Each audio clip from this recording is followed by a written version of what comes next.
se retrouve pour un nouveau podcast. Bonjour Jean-Georges. Bonjour Sandrine. Aujourd'hui, j'ai une question pour toi. Existe-t-il un sujet qui te passionne, qui te fasse vibrer? Oui, il y en a pas mal. Je suis passionnée par la radio, par les gens qui m'entourent. Super. Est-ce que tu partages souvent ces passions avec les gens que tu rencontres? Est-ce que tu leur en parles? Oui, bien sûr, je pourrais leur en parler des heures, mais pourquoi cette question? Eh bien, avec la bonne nouvelle de Jésus, c'est pareil. Nous sommes nombreux à être passionnés par le foot, la lecture ou encore la rénovation de notre maison. Mais quand nous sommes convaincus de quelque chose, enthousiastes, nous voulons en parler. Avec la Bible, c'est pareil. On est convaincus et heureux que Jésus habite en nous et qu'il dirige notre existence, alors nous voulons en parler.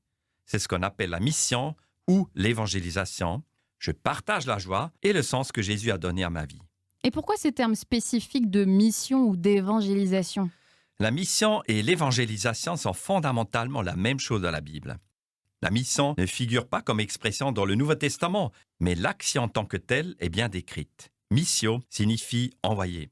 C'est la dynamique du message de Jésus. L'évangile est communiqué par des envoyés, des missionnaires. Ça permet à l'évangile de dépasser les frontières culturelles et temporelles pour devenir un message universel. Actuellement, l'évangile est présent sur tous les continents. Merci, on comprend mieux le sens du mot mission, en effet. Mais qu'en est-il de l'évangélisation? Évangéliser fait référence à l'évangile. Il s'agit du message essentiel de la Bible.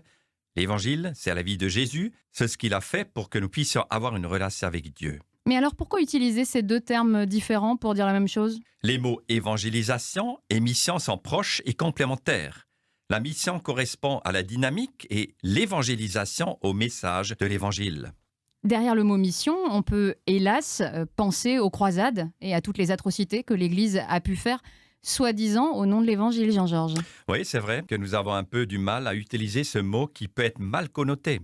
Il fait écho à tout un passé historique qui n'est pas des plus glorieux concernant l'Église chrétienne, qu'il faudrait d'ailleurs vérifier et restituer dans son contexte. Et en plus de ça, la mission semble s'opposer aux valeurs de notre temps. Ça donne l'impression d'un message absolu, communiqué par des gens trop convaincus. Ça semble contraire à nos valeurs de tolérance, de respect, etc. Je ne comprends pas exactement ce que tu veux dire, Sandrine, mais dans la Bible, ce n'est pas du tout le sens donné à la mission évangélisation. Jésus est venu en tant qu'homme faible et non en tant que Dieu tout-puissant sur cette terre. L'évangélisation, c'est un acte de communication non violente. L'agressivité et le forcing, si je puis dire, c'est en opposition frontale avec le message de l'Évangile.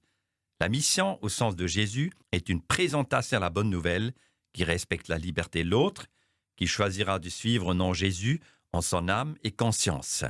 Pour vous éclairer sur l'évangélisation, je vous propose d'écouter un texte biblique sur ce thème. Il se trouve dans Matthieu 28, les versets 18 à 20. Alors Jésus s'approcha d'eux et leur parla ainsi. « J'ai reçu tout pouvoir dans le ciel et sur la terre. Allez donc dans le monde entier, faites des disciples parmi tous les peuples, baptisez-les au nom du Père, du Fils et du Saint-Esprit, et apprenez-leur à obéir à tout ce que je vous ai prescrit. Et voici, je suis moi-même avec vous chaque jour, jusqu'à la fin du monde. » Ce qui est important de comprendre avec l'évangélisation, c'est que l'évangile est en soi un message dynamique. Communiquer l'évangile est d'abord un acte de reconnaissance avant d'être un ordre.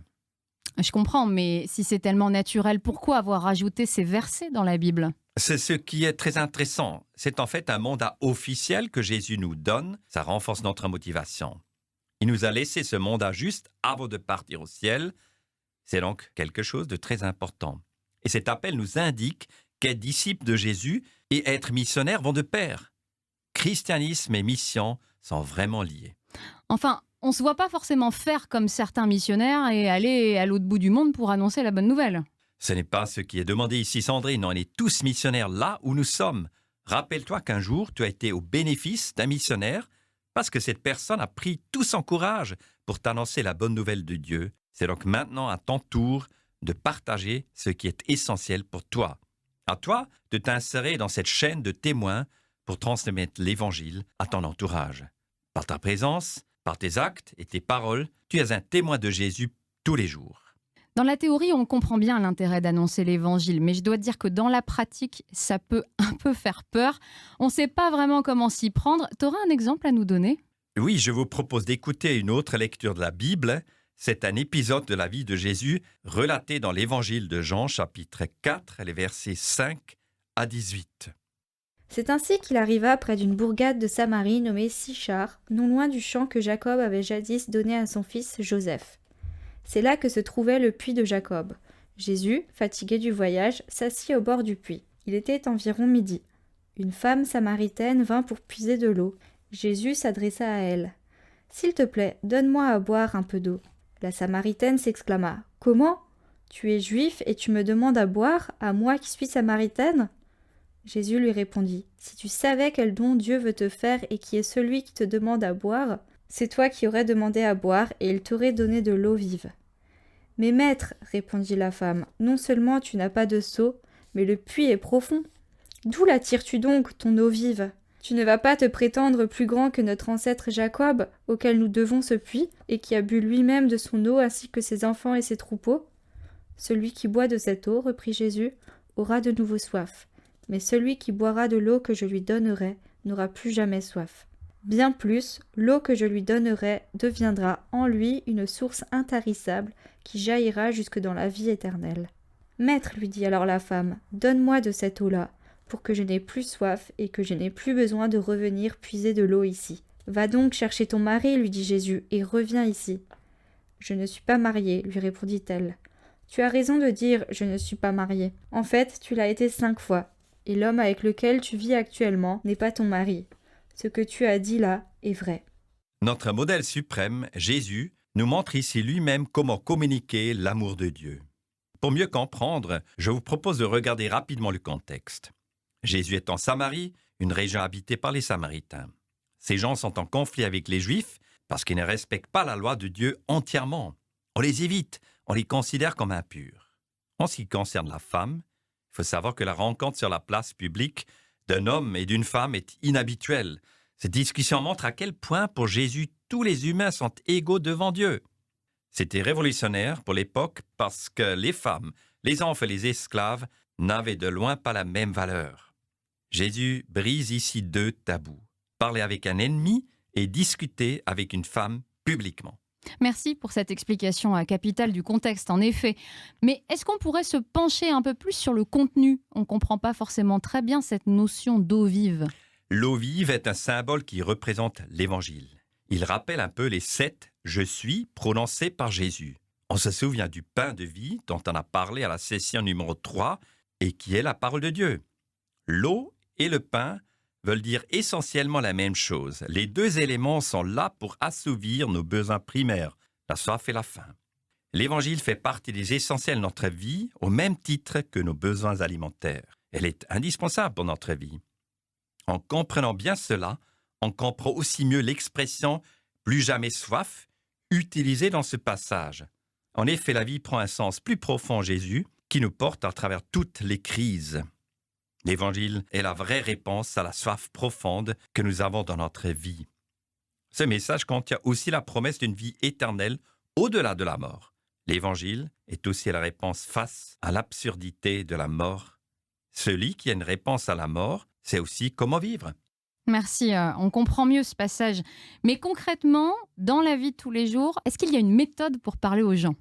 Oui, il en existe effectivement. On appelle ça les 6 étapes du dialogue missionnaire. La première étape, qu'on retrouve au versets 7 et 8 de notre passage, consiste à établir un pont avec l'autre. Dans le texte, Jésus demande d'abord à la Samaritaine quelque chose de très simple. Il signifie ici son humanité et crée un pont avec son interlocutrice. En parlant d'évangélisation, il est important de trouver d'abord des éléments de notre vie humaine qui nous relient à notre partenaire de dialogue. Nous avons les mêmes désirs, les mêmes souhaits, les mêmes besoins que la plupart des humains. Parlons ensemble pour créer du lien. La deuxième étape du dialogue se retrouve au verset 9 de notre passage. Il s'agit de dépasser les obstacles. Ce que dépasse Jésus ici sont le communautarisme et la misogynie. L'Évangile peut et doit surmonter tous les obstacles d'ordre culturel, linguistique, religieux. C'est un message universel qui s'adresse à tous les hommes. Vous aussi, vous pouvez permettre par le message de Jésus que les hommes et les femmes, des jeunes et des vieux, des handicapés et des bien portants puissent se redresser et retrouver leur dignité par l'Évangile. On a donc l'idée d'entrer en contact de manière facile avec notre interlocuteur et de dépasser les obstacles. Quelle est la troisième étape ? La troisième étape concerne les versets 10 à 13 de notre passage où l'on voit que Jésus communique d'une manière créative. Jésus utilise ici une image, l'eau vive, pour parler de l'Évangile. Soyons créatifs, suscitons de bonnes questions, créons le suspense pour annoncer l'Évangile, surprenant nos contemporains par l'actualité de l'Évangile. La prochaine étape est de susciter le besoin. Le jeu de mots autour de l'eau vive permet de susciter la curiosité et le désir d'une vie authentique auprès de la femme samaritaine. Nous pouvons aussi utiliser de telles images pour aller à la rencontre des besoins et désirs les plus profonds de nos amis. Donc, pour résumer, on construit un pont, on dépasse les obstacles, on est créatif et on va à la rencontre des besoins humains les plus profonds. Il en reste 2, du coup. Oui, et pas des moindres. La prochaine étape consiste à provoquer une décision. La rhétorique de Jésus provoque indirectement une prise de position de la Samaritaine parce qu'elle dit « Donne-moi de cette eau-là ». L'Évangile ne laisse pas indifférent. Évangéliser ne signifie pas simplement transmettre une information. L'Évangile doit mettre nos amis devant la présence du Dieu vivant et vrai. Or, ce Dieu souhaite entrer en relation avec chaque homme et chaque femme et parle à travers son Saint-Esprit à nos consciences. Un bon échange doit aboutir à un déclic, à une décision. Enfin, la dernière étape, au verset 16 à 17, est de proposer le salut. À la fin du dialogue, Jésus met le doigt sur la plus grande souffrance de cette femme, sa misère sentimentale. C'est le moment le plus sensible dans un entretien parce que nous entrons ici dans l'intimité d'une personne qu'elle seule peut permettre, ayant du tact et la sensibilité nécessaires avant de frapper à cette porte. Toutes les personnes ont des souffrances petites ou grandes. Ces mots sont aussi liés d'une manière directe ou indirecte à une vie sans Dieu et au péché. Et Jésus est venu justement pour le péché et il souhaite comme un bon médecin poser sa main sur cette maladie pour que les gens puissent trouver le pardon, le soulagement, le rétablissement et la guérison de leur passé. Ici, nous sommes au cœur de l'Évangile, du message du salut. Merci, c'était dense. Je vais essayer de résumer donc les 6 étapes. Il y a construire un pont, dépasser des obstacles, communiquer d'une manière créative, toucher nos besoins les plus profonds, provoquer une décision et proposer le salut. Tout un programme. Est-ce que tu aurais encore quelques conseils pratiques à nous donner avant de finir ? Il faut prendre conscience qu'on est missionnaire parce qu'on est disciple de Jésus. L'un ne va pas sans l'autre. Il suffit de vivre les yeux ouverts et de demander constamment à Dieu d'une manière naturelle où nous pouvons semer une graine de l'Évangile dans notre quotidien et Dieu va répondre. Écoutons plutôt ce témoignage. Oui, Dieu ouvre des portes pour que nous puissions témoigner. Je l'ai déjà dit, je voyage beaucoup en train et depuis que je demande à Dieu d'une manière consciente comment je peux témoigner dans mon quotidien, les occasions, elles se multiplient. Et il m'arrive d'avoir des rencontres assez surprenantes, des rencontres où je peux alors témoigner, où je peux parler de ma foi. Mon premier conseil est donc d'être attentif et de ne pas s'endormir, saisissant les occasions de témoignage du quotidien. Et à part ça ?